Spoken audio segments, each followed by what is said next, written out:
My dear students, आप सबका BPI spoken पर स्वागत है। चलिए फटाफट से क्लास को स्टार्ट करते हैं। आप जानते हैं पहले वोकैब फिर उसका आर्टिकल करने वाले हैं। ये वोकैबलरी और आर्टिकल दोनों आपको टेलीग्राम चैनल पर मिल जाएंगे। नहीं ज्वाइन किया है तो प्लीज़ कर लीजिए, नाम बीपीआई स्पोकन है। सो हमारा पहला शब्द क्या है? इंडाइट। इंडाइट यहाँ पे ये वर्ब हो गया। इंडाइट का आप देखेंगे इसमें सी एकदम साइलेंट है, सी का कोई भी साउंड यहाँ नहीं आ रहा है। इंडाइट। इंडाइट का मतलब क्या होता है? जब ऑफिशियली किसी के ऊपर में आरोप लगाया गया है। अभी वो आरोप है बट वो कैसे है? कोर्ट के द्वारा लगाया गया है, ऑफिशियली वो आरोप लगाया गया है। ठीक है, सो वो फॉर्मल है, इनफॉर्मल नहीं है, फॉर्मली यानी ऑफिशियली वो आरोप लगाया गया है। इंडाइट का मतलब to officially charge somebody with a crime. तो किसी इंसान के ऊपर, किसी ऑर्गेनाइजेशन के ऊपर जो चार्ज लगाए गए हैं वो ऑफिशियली लगाए गए हैं। एग्जाम्पल के रूप में देखें, ही वॉज इंडाइटेड फॉर मर्डर। उसको किस चीज का चार्ज लगाया गया है? मर्डर का। अभी वो कन्विक्ट नहीं है, ठीक है, आरोप लगाया गया है, बट आरोप किसके द्वारा है? कोर्ट के द्वारा है, ऑफिशियल आरोप है। सो इंडाइट का मतलब क्या होता है? ऑफिशियली चार्ज लगाना, ऑफिशियली आरोप लगाना। डन है यहाँ तक। नेक्स्ट वर्ड क्या है हमारा? ऑर्केस्ट्रेट। ऑर्केस्ट्रेट में आप एक ऑर्केस्ट्रा तो जानते ही होंगे, बट यहाँ पे क्या मतलब है इसका? ऑर्केस्ट्रेट का किसी चीज को अरेंज करना, उस चीज को प्लान करना, ऑर्गेनाइज करना। तो आप किसी चीज को अरेंज कर रहे हो और इस तरीके से, मतलब किस तरीके से है वो? अनफेयरली है, गलत तरीके से है, ताकि आप जो अचीव करना चाहते हैं, जो आप दिखाना चाहते हैं। जैसे कि सपोज करो हम लोग मूवीज वगैरह देखते हैं तो कभी कभी क्या होता है कि किसी चीज का हाइप क्रिएट करने के लिए, कोई मूवी है उसका हाइप क्रिएट करने के लिए कि बहुत अच्छी वो मूवी जा रही है, उसके इसको मतलब उसमें बहुत सारा कलेक्शन हो रहा है, तो फेक कलेक्शन भी दिखाया जाता है। या मान लो फेक भीड़ दिखाई जा रही है ना, अपनी तरफ से हमने लोग इकट्ठा कर लिए और हम दिखा रहे हैं कि देखो कितने सारे लोग हैं जो इस मूवी को देखने जा रहे हैं। फिर हमारे मन में भी आएगा कि हाँ यार, अगर इतने लोग देख रहे हैं तो हम भी उस चीज को जाके एक बार चेक ही कर लेते हैं। तो इसका मतलब क्या हुआ? हमने ऑर्गेनाइज किया, अरेंज किया उसको। जैसे it is still unclear who was responsible for orchestrating the attack, मतलब फॉर प्लानिंग द अटैक और ऑर्गेनाइजिंग द अटैक। डन है यहाँ तक। नेक्स्ट क्या है हमारा? डिफ्रॉड। डिफ्रॉड का देखो क्या है? डिफ्रॉड जो है इसकी पार्ट्स ऑफ स्पीच वर्ब है, और जो हमारा फ्रॉड शब्द है, कंफ्यूज नहीं होना, फ्रॉड की जो पार्ट्स ऑफ स्पीच है वो नाउन है। फ्रॉड का मतलब क्या हो गया? धोखा। और डिफ्रॉड का मतलब क्या हो गया? धोखा देना। तो ये वर्ब है और फ्रॉड की जो पार्ट्स ऑफ स्पीच है वो नाउन है। सो डिफ्रॉड का मतलब क्या हो गया? धोखा देना, मतलब वही ठग लेना। टू गेट समथिंग, कुछ चीज आप ले रहे हैं, प्राप्त कर रहे हैं, किस तरीके से? डिसऑनेस्ट वे में। अगर हम बेईमानी से कोई चीज ले रहे हैं, गलत तरीके से ले रहे हैं, तो इसका मतलब हम उसको क्या कर रहे हैं? चीट कर रहे हैं। सिनोनिम चीट हो गया, डिसीव हो गया। डिसीव की स्पेलिंग DECEIVE। हमेशा ना जब भी आपको IE या EI या IE आता है तो ऐसे स्पेलिंग्स के हमेशा आप अवेयर रहिए कि कहाँ पे हम EI लगा रहे हैं, कहाँ पे IE लगा रहे हैं। तो स्पेलिंग्स में ये एक बहुत कॉमन मिस्टेक है। DECEIVE। स्विंडल, ट्रेक और बैम्बूजल, इन सब का मतलब हुआ डिफ्रॉड। डिफ्रॉड करना मीन्स धोखा देना, छल कपट करना। जैसे ही defrauded the company of millions, मतलब उसने मिलियंस में, मतलब बहुत बड़ा उसने कंपनी को क्या दिया? धोखा दिया। तो हमने 3 शब्द किए। पहला शब्द था हमारा इंडाइट। इंडाइट का मतलब है ऑफिशियली जब आरोप लगाया गया है। और ऑर्केस्ट्रेट का मतलब क्या हुआ? किसी चीज को अरेंज करना गलत तरीके से, और ताकि आप उससे वो अचीव कर सकें जो आप करना चाहते हैं। डिफ्रॉड एंड फ्रॉड में यही डिफरेंस हो गया पार्ट्स ऑफ स्पीच का। तो पार्ट्स ऑफ स्पीच का डिफरेंस है तो फिर सेंटेंस में यूसेज का भी डिफरेंस हो गया, मतलब रहेगा धोखा देना। अब नेक्स्ट वर्ड करते हैं आगे। नेक्स्ट वर्ड क्या है हमारा? इंजंक्शन। इंजंक्शन का मतलब क्या होता है? ऑफिशियल ऑर्डर, है ना। तो आप सिंपल रख सकते हैं, ऑर्डर की बात कर रहा है, कमांड हो गया, डायरेक्टिव हो गया, डिक्री हो गया। सो official order given by law court, law usually to stop someone from doing something, means आपको ऑफिशियली आदेश आया है, आदेश के लिए हम इसको बोलेंगे। ऑर्डर हो गया हमारा, जैसे the group has obtained an injunction to prevent the demolition of the building. तो ग्रुप को क्या मिला है, एक ऑर्डर मिला है कि वो जो डिमोलिशन है, जो उसको तबाह कर रहे हैं उस बिल्डिंग को, वो नहीं करना है, उसको रोकना है, प्रिवेंट करना है, उसको रोकना है। तो मतलब उनको क्या आया है, ऑर्डर आया है। सो इंजंक्शन का मतलब क्या हो गया, official order given by court. Done है।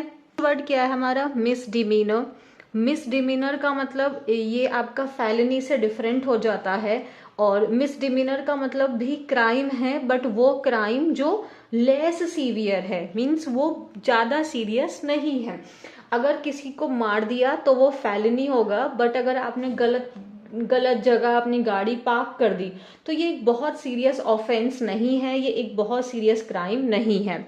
सो मिसडिमीनर का मतलब क्या हो जाता है, crime considered to be one of the less serious types of crime, मतलब लेस सीवियर है, बहुत सीरियस टाइप का नहीं है। यहाँ पे क्या बोला है, स्टूडेंट मिसडिमीनर्स विल नॉट बी अनपनिश्ड, मतलब जो बच्चों की जो छोटी छोटी गलतियां हैं उनको अनपनिश्ड नहीं जाने देंगे, मतलब छोटी छोटी गलतियों के ऊपर में भी, लेकिन उनको पनिशमेंट तो मिलेगी। यहां तक क्लियर है। सो मिसडिमीनर का मतलब होता है लेस सीवियर क्राइम, जो उतना ऑफेंसिव नहीं है।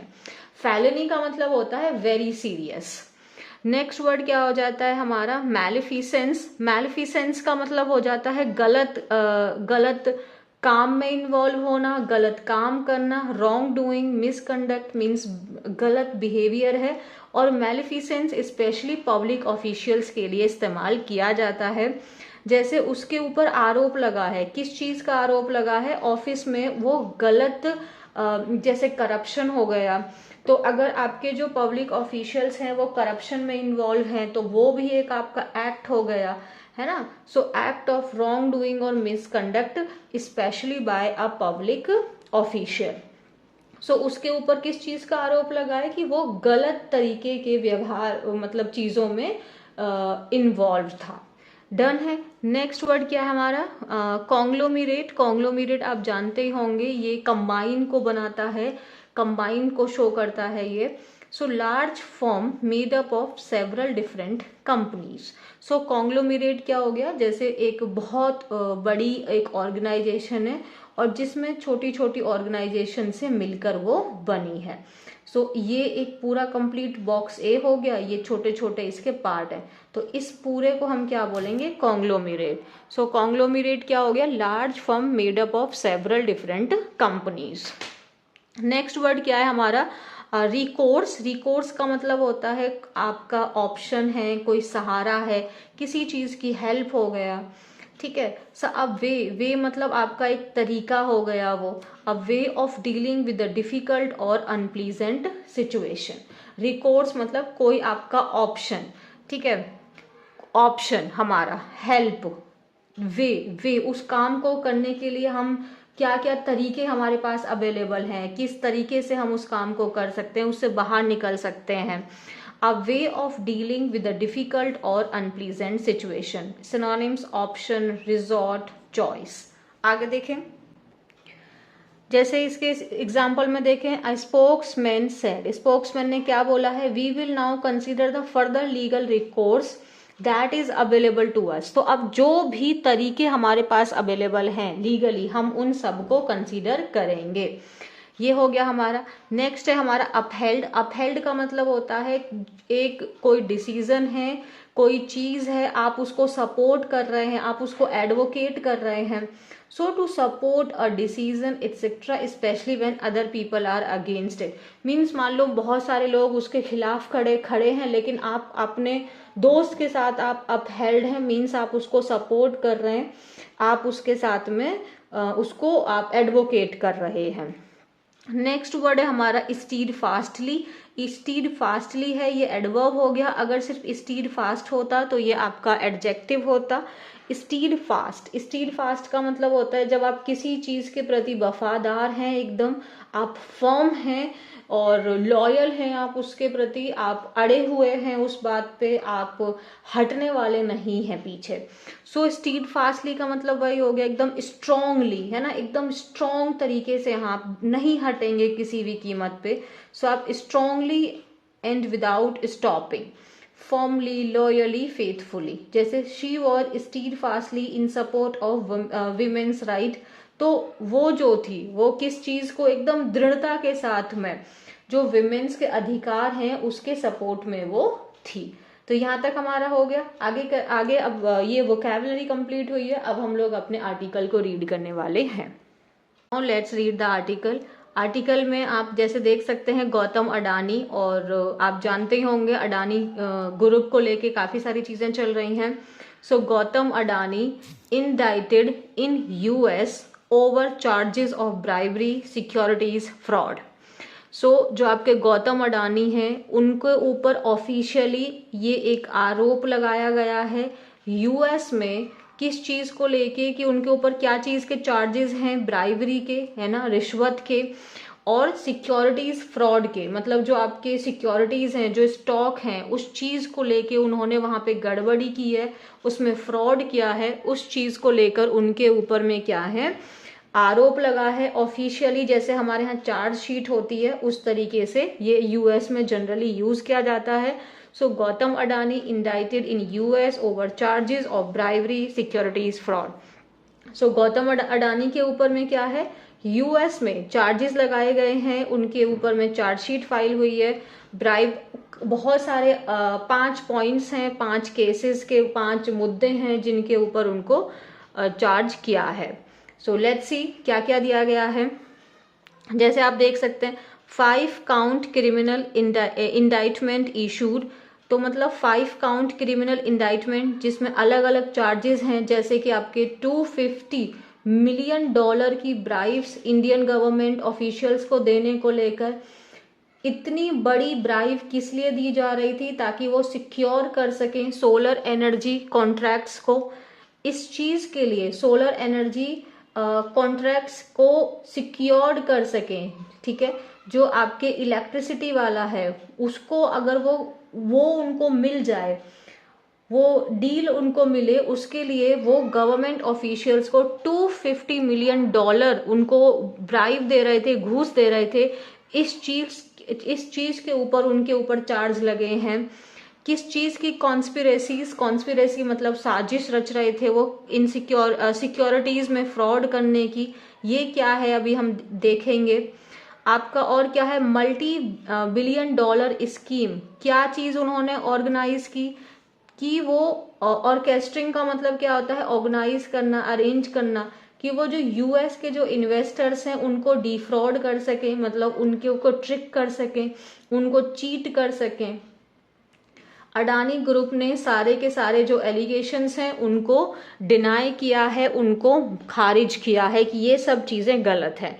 तो अब हम इसको डिटेल में देखेंगे और आप लोग को ना एक छोटी सी ब्रीफ में मैं बता देती हूँ कि ऐसा क्या है। आप लोग अगर पहले से जानते ही हैं तो बहुत अच्छा है, बाकी एक जिस्ट में अगर ये है कि जो आपके जैसे आप ना यहाँ देखो, एक बार यहाँ देखो,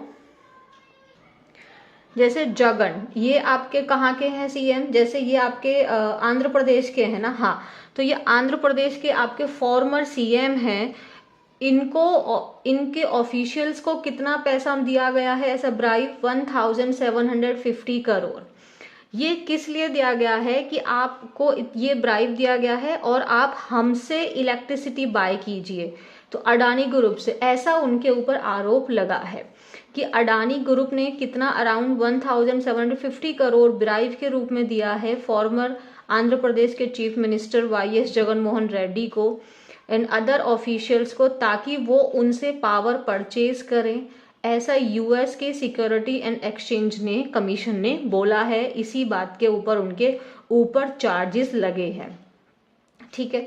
अब इसके ऊपर में जैसे कि तमिलनाडु के जो इलेक्ट्रिसिटी मिनिस्टर हैं आपके सेंथिल बजाज, उन्होंने क्या बोला है कि हमारा कोई भी कमर्शियल लिंक नहीं है तमिलनाडु का, और जो अडानी ग्रुप के साथ में हमारा डायरेक्ट कोई भी कमर्शियल लिंक नहीं है।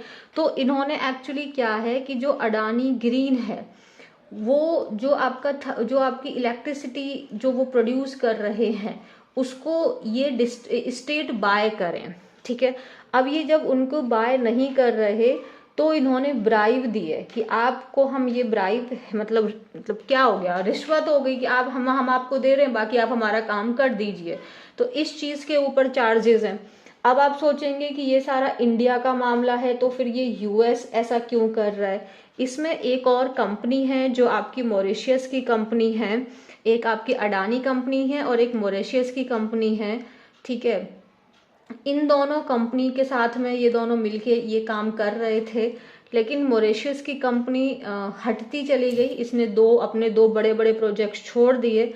और इसके साथ साथ में जो एक आपका ये अजूर नाम है, ये एक कंपनी है, ये कंपनी आपकी जो आपका फॉरेन स्टॉक एक्सचेंज है वहां पे रजिस्टर्ड है, वहां पे लिस्टेड है। तो इसकी वजह से वहां के लोग इस चीज को नोटिस किए, तो ये इसीलिए वहां पे आपका आया है कि क्योंकि ये जो स्टॉक में जो पैसा लगा रहे हैं यूएस के लोग, तो उनको ये फ्रॉड कर रहे हैं, उनके पैसों के साथ में यहाँ पे ये गलत काम कर रहे हैं। तो हो सकता है कि आगे चल के जो हमारे इन्वेस्टर्स हैं, मतलब जो यूएस के इन्वेस्टर्स हैं, उनका नुकसान हो जाए। इसीलिए इस पूरा इन्वेस्टिगेशन हुआ और चार्जेस लगाए गए हैं, ठीक है। US department of justice DOJ, अब आपको बार बार दिखेगा डीओजे तो समझ जाना डिपार्टमेंट ऑफ जस्टिस, इशू किया है उन्होंने क्रिमिनल इंडिक्टमेंट गौतम अडानी के ऊपर, जो एक चेयरमैन है आपके अडानी ग्रुप और बाकी बहुत सारे उनके जो सेवरल बिजनेस एसोसिएट्स हैं, ठीक है। चार्जेस क्या है? चार्जेस ये हैं कि इन्होंने मोर देन $250 मिलियन की ब्राइब्स दी है इंडियन गवर्नमेंट ऑफिशियल्स को। किस लिए दिए? ताकि वो सिक्योर कर सकें सोलर एनर्जी कॉन्ट्रैक्ट्स को, आपको जो बताया था, ताकि वो डील वो पा सकें। इस चीज के लिए उन्होंने $250 मिलियन की ब्राइब दी है, जिसमें से 1750 करोड़ तो आपके आंध्र प्रदेश में गए हैं, ऐसा बोला गया है, कभी कुछ कंप्लीट नहीं है। और क्या बोला गया है कि उन्होंने सिक्योरिटीज में फ्रॉड करने के लिए जो आपकी, क्योंकि आप जानते हैं इन्होंने यूएस से पैसा उठाया है, वहाँ की स्टॉक मार्केट से अपने बॉन्ड्स वगैरह रिलीज करके, तो वो पैसा जो है वो वहाँ के लोगों का है। तो वो कह रहे हैं कि कॉन्स्पिरेसीज रची गई हैं, मतलब साजिश रची गई है सिक्योरिटी फ्रॉड करने के लिए। और क्या गया है, $multi billion स्कीम्स बनाई गई हैं ताकि वो जो यूएस के इन्वेस्टर्स हैं, जो ग्लोबल फाइनेंशियल इंस्टीट्यूट्स हैं, उनको क्या कर सकें, डिफ्रॉड कर सकें, मतलब उनको चीट कर सकें। इस चीज को लेकर इनके ऊपर चार्ज लगाया गया है और इन्होंने फॉल्स एंड मिसलीडिंग स्टेटमेंट्स दिए हैं। ये कुछ इनके ऊपर चार्जेस लगाए गए हैं। अब क्या बोला है, जो आपका जो इंडाइटमेंट है, ये US attorney office for the eastern district of New York late on November 20, तो मतलब आपका 20 नवंबर को उन्होंने एक प्रेस रिलीज की थी, कहाँ पे, आपके न्यूयॉर्क के ईस्टर्न डिस्ट्रिक्ट में, ठीक है। इसी के साथ साथ इन अ पैरेलल मूव का मतलब इसी के साथ साथ में जो US security and exchange commission यानी SEC, आगे चल के अगर SEC दिखाई दे तो सिक्योरिटी एक्सचेंज कमीशन ने भी चार्ज लगाए हैं मिस्टर गौतम अडानी के ऊपर। सागर अडानी जो हैं ये इनके नेफ्यू हैं और जो हेड हैं अडानी ग्रीन एनर्जी के। इसके साथ साथ में मतलब वैसे तो 7 लोगों के ऊपर में आरोप है, चार्ज इनके ऊपर में फाइल किया गया है। तो जैसे एक तो अडानी हो गए, एक सागर अडानी है, उसके साथ ये साइरल हैं और भी कई सारे लोग हैं जो टॉप एग्जीक्यूटिव आप हैं आपके अजूर पावर ग्लोबल लिमिटेड के, जिसका हेडक्वार्टर कहाँ पे है, दिल्ली में है। और देखो ये जो कंपनी थी ना, that use to be listed on the New York stock exchange. ये जो कंपनी थी आपकी अजूर पावर ग्लोबल लिमिटेड, ये आपकी न्यूयॉर्क स्टॉक एक्सचेंज में लिस्टेड थी, जिस वजह से वहाँ के जो रूल्स एंड रेगुलेशंस को अगर वायलेशन हुआ, वहाँ की चीज़ों का उल्लंघन हुआ, इसीलिए यूएस ने इस पूरी इन्वेस्टिगेशन को आपका कंडक्ट किया। ठीक है, मैसिव ब्राइवरी स्कीम इन्वॉल्विंग, तो इसमें क्या है, जिसमें आप बहुत मतलब इतना मोटा पैसा आप दे रहे हो, है ना। अडानी ग्रीन और ये अजूर दोनों लोग मिलके इतना मोटा पैसा दे रहे हैं, $250 मिलियन का यूएस में, क्योंकि इनकी कंपनी वहां पे लिस्टेड है, तो इस वजह से यूएस इन्वॉल्व हो गया कि ये इलीगल है अगर आप कोई भी पेमेंट करते हैं फॉरेन गवर्नमेंट ऑफिशियल्स को। किस चीज के लिए? टू ऑब्टेन और रिटेन बिजनेस। रिटेन का मतलब क्या था? रिटेन का मतलब था किसी चीज को लगातार जारी रखना, उसको कंटिन्यू रखना। ठीक है, तो या तो आप प्राप्त करने के लिए या उस बिजनेस को आप कंटिन्यू रहे, वो डील आपकी ब्रेक ना हो, उसको कंटिन्यू रखने के लिए अगर आप किसी भी गवर्नमेंट ऑफिशियल को ब्राइब करते हैं तो ये इलीगल है।